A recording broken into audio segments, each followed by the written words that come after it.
Turma, sou Marcos Silva, sou professor de Física. A aula de hoje é sobre isso aqui, ó. Olha o que eu estou fazendo, ó. Sobre isso aqui, galera. Vamos lançar, ver se fica. Olha aí, tá vendo? É sobre isso, ou seja, processos de eletrização, tá? Então, o que significa esses processos de eletrização? Significa dizer que a gente pode tocar um corpo e ficar eletrizado, tá? Como também podemos esfregar alguns materiais diferentes, tá? E esses têm um poder de atrair pequenos fragmentos, tá certo? Como isso daqui, tá certo? Eu fiz com um canudinho, tá? Vou pegar outro canudinho e fazer o atrito, só pra gente ver se funciona. Um canudinho novinho, tá certo, galera? E ao final da aula, aí você vai saber o porquê ocorreu isso aqui, ó. Coloquei o primeiro, vamos colocar o segundo, tá certo? Poderíamos colocar até mais um terceiro aqui, ó, que funciona legal. Tá certo, pessoal? Então, é isso que a gente vai entender hoje, tá? Como funciona isso. É o mesmo processo quando você passa seu braço sobre uma TV, perto da tela da TV. Seus pelos se arrepia? Ok, vamos entender isso aqui agora, tá? Ó, se dá por três tipos. A gente vai começar o primeiro, por atrito. O que eu acabei de fazer agora. O que é por atrito? Você esfrega um material em outro, toca um material em outro. E o que é que ocorre aqui? Qual é a magia? Ocorre o seguinte, tá? Ou seja, os elétrons são forçados a sair de um corpo para o outro. Agora, eles não vão sair e ser expulsos, não. Eles vão sair de forma espontânea, tá certo? Existem corpos que têm a tendência de receber elétrons, existem corpos que têm a tendência de doar esses elétrons, tá? Então, é isso que a gente vai entender isso aqui agora, como funciona tudo isso. Tranquilo? Então, ao final do processo do esfregamento, do atrito, tá? Do contato físico mesmo, uma carga ficará positiva, carregada positivamente, e a outra ficará carregada negativamente. Tranquilaço, galera? Então, isso é o primeiro princípio, tá? Eletrização por atrito. Ok, galera? E aí eu peguei um exemplo simples. Coloquei o vidro neutro, ó, ele tem que estar neutro, os corpos devem estar neutros, ó, neutro. Ele não toca em canto nenhum, tá certo? Você viu que eu tirei o canudinho do saquinho, estava neutro, tá? A partir do momento que eu esfreguei ele junto do papel toalha, você viu que ele ficou eletrizado, tá? Quando eu esfregar um corpo no outro, gente, bota a mão na consciência e diz assim, ó, quem sai daqui são os elétrons. Então o elétron tem uma facilidade de sair do canudinho, no caso aqui o bastão de vidro, e vir para o papel de seda, tá? Uma lã de algodão, tá certo? Qualquer material desse, tá? E isso acontece, a magia, durante o atrito, tá certo? Após o atrito, preste atenção, eles eram neutros. Se sair um elétron daqui, a gente estudou isso aqui no curso passado e viu que se sair um elétron daqui, ele vai ficar com mais prótons do que elétrons. Então ele vai ficar carregado positivamente, certinho? Ele vai ficar carregado positivamente. Ou seja, vai ficar todo positivo. E esse corpo que recebeu elétrons, ele ficou com mais elétrons do que prótons. Então ele vai ficar o quê? Negativamente, tá, galera? Então é isso que acontece com o processo de eletrização por atrito. Tranquilo? Aí eu tenho uma observação. A observação diz o seguinte: existe um tal princípio de conservação de cargas elétricas, onde ele diz o seguinte, que após o atrito com os corpos, tá? Ambos ficam carregados com a mesma carga, com a mesma quantidade de carga, porém com sinais opostos, tá certo? Então, se aqui eu tinha 3 coulomb, aqui eu também tenho que ter 3 coulomb. Ao final, depois que se esfregou aqui à vontade, eu tenho que ter 3 coulomb e 3. 3 mais 3, 6, 3 mais 3, 6. Não é obrigatório eu ter 3 e 3, é obrigatório eu ter 2 mais 4, 6. Como aqui eu tinha 3 mais 3, 6, aqui eu tenho que ter 2 mais 4, 6, tá? Então não pode, porque não há perda, você não vai perder elétrons, tá certo, galera? Bom, segue aí, pessoal, para a gente saber quem é positivo e quem é negativo, tem uma série chamada série triboelétrica, tá? O que é essa série? Essa série veio de uma forma para organizar melhor, com o único propósito de fazer uma organização melhor desses principais materiais com seus respectivos tendências de sinais, tá? Tá certo, gente? Então, ele organiza os materiais com a finalidade de aquele material que vai ceder elétrons e aquele que vai receber, tá bom? Então, eu listei aqui alguns, tá? aqui a lista é para lá de 30, tá certo? Então eu tenho pele humana, couro, pele de coelho, vidro, lã, alumínio e papel. Então veja bem como é essa tabela. Esse cara aqui, ó, está na sequência. Então o que tiver mais acima, ele vai ceder elétrons. E o que tiver mais abaixo, ele vai doar elétrons, tá? Aliás, receber elétrons. Aqui ele vai receber, ele vai ter uma tendência de receber elétrons. E aquele que tiver mais positivo, ó, ele vai doar elétrons. Ele não faz questão com os elétrons, tá? Ele vai ter a finalidade de doar. Por exemplo, o vidro. Vidro e algodão. Aí você olha para cá a tabela. O vidro está aqui em cima, o algodão está aqui mais abaixo. Então quem está mais acima é o vidro. Como o vidro está acima do algodão, então o vidro fica positivo, o algodão negativo. Eu coloquei lã, tá? E o papel. A lã está mais acima do papel, então a lã ficará positivo e o papel ficará o quê? Negativo. Beleza? Vamos para aqui agora. Pessoal, o segundo processo é a eletrização, se dá por contato. O que é o contato? Olha, por contato eu tenho que ter dois corpos. Um neutro, como eu coloquei aqui, ó, um neutro e outro eletrizado. Esse eletrizado pode ser tanto positivamente quanto negativamente, tá? E aí, quando ocorrer o contato, quando ocorrer o toque, eu toco no corpo eletrizado, no neutro, tá? Ao tocar, o que acontece? Ambos ficarão com a mesma carga, tá? De mesmo sinal, tá certo? Tá bom? Então, é mais ou menos assim, ó. Eu coloquei uma carga positiva e uma carga neutra. Carga A positiva, carga B neutra. Quando eu tocar a carga positiva na neutra, o que é que acontece? Os elétrons de B serão atraídos pelos prótons da carga A, tá certo? Com isso, o corpo B irá perder elétrons, tá? A vai receber elétrons. Marcos, por que A vai ficar positivo? Porque não é a quantidade necessária para deixar o corpo A positivo. Lembre-se, ficará negativamente quando ele tiver a maior quantidade de elétrons e ficará positivamente aquele que tiver a maior quantidade de prótons, tá? Não importa. É como se eu tivesse aqui o seguinte, 10 prótons e 8 elétrons, eu fico positivo. 6 prótons, 5 elétrons, eu continuo positivo, tá? Quando o corpo B doa elétrons, B fica automaticamente positivo, certo? E a segundo exemplo, quando o corpo for negativo, ó, só tem esses dois, ó, ou é positivo ou é negativo. Quando ele for negativo, o que é que acontece? Esse negativo ele será doado a elétrons, ó. Ele será atraído por esses prótons.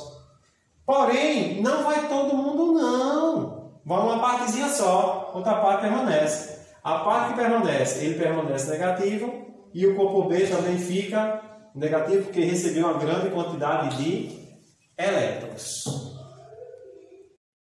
Pronto, vamos lá. Então, pessoal, princípio da conservação de cargas elétricas, tá?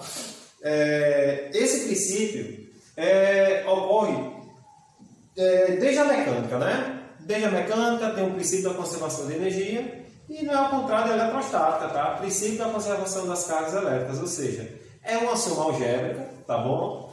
Entre todas as cargas elétricas, lógico, o sistema isolado é aquele que não há, digamos assim, contato com o meio externo, tá certo? Então, se o sistema for isolado, ela vai ser sempre constante, isto é, que a quantidade de carga do corpo A mais a quantidade do corpo B, antes do contato, ela tem que ser igual a Q de A mais Q de B depois do contato. Em trocadilhos, se aqui eu tenho 2 mais 3, aqui eu posso ter 4 mais 1. O que eu estou dizendo é o seguinte, 2 mais 3 são 5, 4 mais 1 são 5. Então, esses valores têm que ser estritamente iguais, tá? Tá certo? Não é necessário eu ter o Q de A 2 e Q de B 3 depois do contato, tá? Já que há uma transferência de elétrons, tá certo? Natural que algum corpo fique mais, outro fique menos, tá certo? Agora, o que você tem que entender é que não perde, tá? Não vai desperdiçar, não vai evaporar, sumir com o ambiente. Legal? Outro processo de eletrização é esse aqui, indução. Simplesinho demais, bacana, light, zen, tranquilo. Se dá o seguinte, tá? Quando o corpo neutro é colocado próximo a um corpo eletrizado, sem que haja contato, sem que toque, tá certo? Ele não toca no trisca, não atrita, não faz nada, só aproxima, eu aproximo de um corpo, e esse corpo ficará o quê? Eletrizado também, tá certo? Então, o que é que acontece? A gente vai ocorrer o quê? a separação das cargas elétricas de um corpo, tá? Então, o corpo neutro é chamado de induzido, o corpo carregado é chamado de indutor. Então, o indutor vai separar as cargas elétricas do induzido. É só isso, galera, que vai ocorrer, ó. Na medida que eu aproximo o corpo B do corpo neutro, o que acontece? Como você observa que neutro, os elétrons e prótons estão misturados, quando eu aproximar uma carga positiva desse corpo aqui neutro, eu vou ter a separação. No caso, a aproximação dos elétrons e os prótons ficarão no mesmo lugar deles, tá? Eu só vou aproximar os elétrons. Beleza, galera? Tranquilaço? Bom, vai começar a brincadeira agora, tá? Os exemplos. Primeiro exemplo. Uma esfera A eletrizada com carga de menos 20 microcoulomb é colocada em contato com outra esfera idêntica B neutra. Em seguida, encosta-se a esfera B em outra C, tá? Com carga de 50 microcoulomb. Após esse procedimento, são separadas. A carga elétrica armazenada na esfera B é igual a quanto? Pessoal, coisa simples, tá? Você faz assim, ó. Q de A. Quem é Q de A? Quem é a carga de A? A carga de A é menos 20 microcoulomb. Q de B é igual a 0, que ele é neutro, tá? E Q de C vale 50 microcoulomb, tá certo? Então, primeiro ponto. Vai ocorrer dois contatos. Primeiro contato, dois pontos. Q de A mais Q de B. Ó, Q de A mais Q de B é igual a Q' de A mais Q' de B. Pronto, é isso que a gente vai fazer, tá? Você pode inverter para lá, para cá, subir, descer, enfim, fazer do jeito que você quiser fazer, tá certo? Então, vamos lá. Eu quero achar Q' de A. Então, Q' de B, ó, Q' de B é igual a Q de A mais Q de B dividido por 2.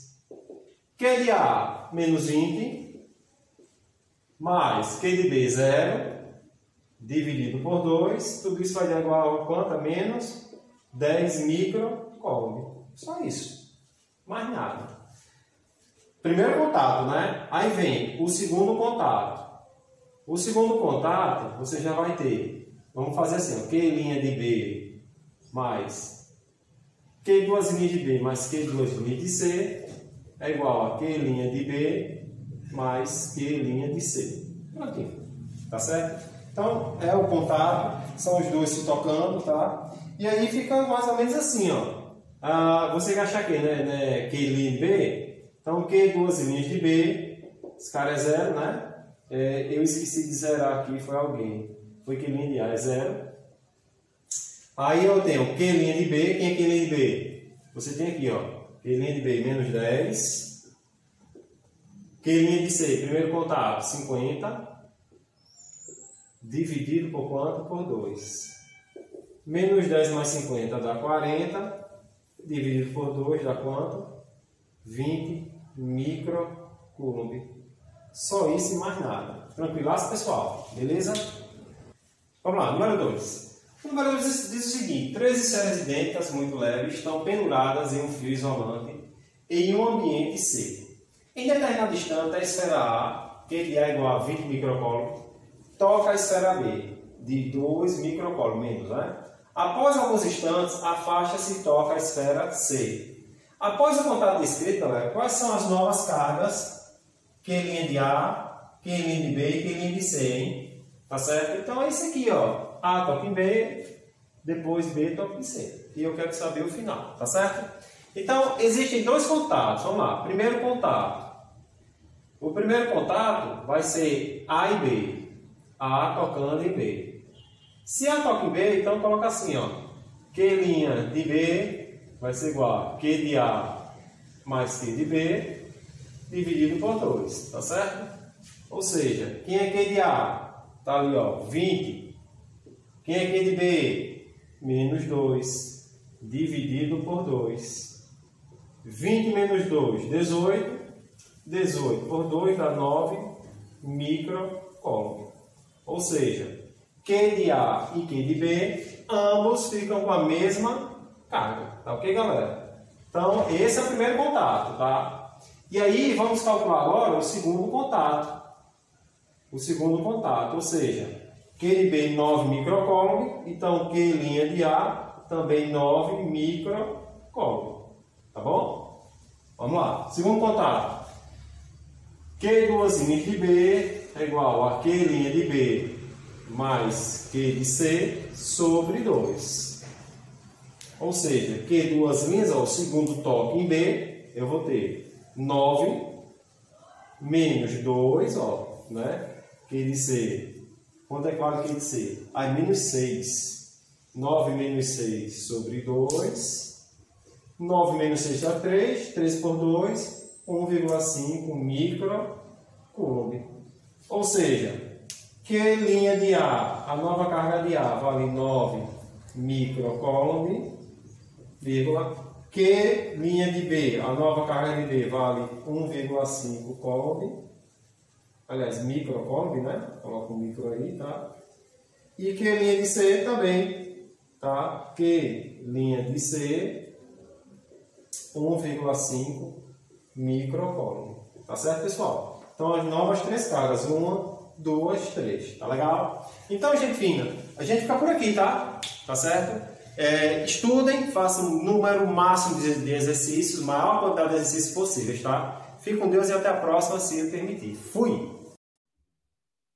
Bom, chegou o momento agora, galera, a gente dar uma estudada nesses eletroscópios, tá? São 2 tipos. O primeiro é o pêndulo eletrostático e o segundo é o eletroscópio de folhas, tá? Vamos ver a definição de cada um, qual é a diferença, o que é que um tem a mais, o que é que tem a menos, tá? O que é que um estuda, o outro estuda. Na verdade, ambos estudam, têm o mesmo propósito, tá certo? Sendo que um está livre, está no nosso cotidiano, é mais simples, e o outro é no vácuo, ou seja, um tem a presença do ar e o outro tem a ausência do ar, tá? Então, o pêndulo eletrostático, ele consta numa pequena esfera, tá, de material condutor bem levezinha, que é presa ao fio, tá certo, gente? E nesse caso, estudamos o quê?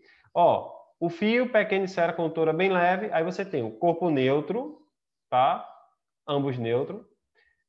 Antes do contato, aí você pode ter a atração e pode ter a repulsão, tá certo, gente? A atração quando as cargas são sinais opostos e a repulsão quando os sinais são iguais, ok? Então, isso é o pêndulo. Existem questões de pêndulo que é bem bacana também de ver, tá? Que mais tarde a gente vai dar uma estudada nas questões de pêndulo, tá bom? Vamos lá. E a partir do pêndulo, galera, que se determinou a força elétrica, o campo elétrico, tá? O potencial elétrico, essas coisas mais avançadas, tá? Já o eletroscópio de folhas, tá? Ele é um dispositivo que foi idealizado para se estudar e detectar e medir as cargas elétricas, tá certo? Então, ele é constituído de uma esfera condutora fixada em uma das extremidades, tá, de uma barra de metal, tá certo? Também condutora, aqui, ó. Ele é fixo aqui em cima, uma barra condutora, tá certo? E aqui embaixo tem 2 fiozinhos, 2 lâminas aí metálicas, tá? Essa barra aqui justamente é um material chamado isolante. O que é isolante? Que vai dar uma isoladazinha. E a partir do momento que eu aproximo uma barra eletrizada, o que acontece? Essa barra eletrizada ela é atraída por esse corpo, tá? E esse corpo determina a existência aqui, ó, a força de repulsão. Tá bom, pessoal? Então, é isso que serve o eletroscópio de folhas, tá? Tá legal? E agora vamos fazer uma brincadeirinha, tá? Vamos observar aqui uns fatos importantes do nosso dia a dia. E vamos ver se é verdade ou se é mito, tá certo? Vamos dar uma analisada aqui, um por um, caso a caso, tá certo? Bom, primeira pergunta é, se não está chovendo, não cai raios, se é verdade ou é mito? Lógico que é lenda. Se não está chovendo, é porque não tem a existência de raios, tá certo? Porque como é formado o raio? Formado de nuvens eletricamente carregadas. Então, se está solzão aí, tá certo? Como é que vai cair raio, né? Não está chovendo, não cai raios. É lenda, tá? Pode cair sim, tá certo? Apesar de ser são carregadas eletricamente. Pode ser carregadas justamente com as nuvens densas ou menos densas. Os raios podem chegar ao solo até 15 km de distância do local da chuva. Verdade. Tá? 15 km, gente, é uma distância grande. Sapatos com sola de borracha ou pneus de automóvel evitam que uma pessoa seja atingida por um raio. Olha, sola de borracha evita se ele cair próximo a você, tá? Evita o seu contato diretamente com o raio, tá bom? Mas isso é lenda, tá? Pneus de automóvel evita que as pessoas sejam atingidas também não, tá certo? Agora, se ele caiu no automóvel, o que é que você tem que fazer? Não toque nenhuma parte metálica e você não terá nenhum risco de receber essa descarga elétrica, tá certo? Ficar dentro do carro, tá? E esperar ele se descarregar automaticamente, tá? Solas de borracha ou pneus não protegem contra os raios. No entanto, a carroceria metálica de um carro dá uma boa proteção a quem está no seu interior, sem tocar em partes metálicas. Lógico, olha o que ele frisou. Mesmo que um raio atinja o carro, é sempre mais seguro dentro dele do que fora. Perfeito. Outra coisa, galera, quando o raio estiver caindo, sempre procurar um abrigo, tá? Não necessariamente que você procure abrigo entre quê? Como posso dizer, árvores. Você não pode ir para árvores, já que as árvores atrai raio, tá? Você não pode também para aqueles quiosques de praia que também atrai raio, tá certo? O ideal, se for uma área descampada, você se abaixar. Por que você se abaixar? Porque você aí fica mais rente ao solo e o raio quer somente uma altura relativa, tá? Para poder encontrar e aí fazer sua descarga, tá bom? Então, toda vez que estiver caindo raios aí, você se agacha, fica agachadinho até estar no lugar mais seguro, tá? As pessoas ficam carregadas de eletricidade quando são atingidas por um raio e não devem ser tocadas. É lenda, galera, tá? Elas ficam carregadas pouco tempo, tá? Tá certo? O ideal é que você toque mesmo, tá? Preste os primeiros socorros, tá bom? Um raio nunca cai duas vezes no mesmo lugar. Lenda também. O raio pode cair sim no mesmo lugar por 2, 3, 4, 5 vezes, tá? Existe um rapaz nos Estados Unidos que o raio caiu 2 ou foi 3 vezes nele, tá? E ele não morreu de nenhuma dessas quedas de raio, tá certo? Não importa qual seja o local, ele pode ser atingido. Repelido várias vezes durante a tempestade. Isso ocorre com pessoas, verdade, tá certo, galera? Então, isso aqui é um pouco de mito e de verdade sobre os raios, tá? Pouca coisa, tá? Aqui tem muita coisa ainda, tá certo? Lembre-se que as antenas servem de para-raio, então ela pode desviar os raios. Pontos altos são atraídos pelos raios, tá certo? Enfim, essas coisinhas todas, tá? Temos dois tipos de raio: o raio descendente, que vem entre nuvens, de cima para baixo, e o raio ascendente, que vem do solo para as nuvens, tá certo, galera? Então, eu fico por aqui, tá? Então, por hoje é isso, tá? Bons estudos e até a próxima, se Deus nos permitir. Eu fui.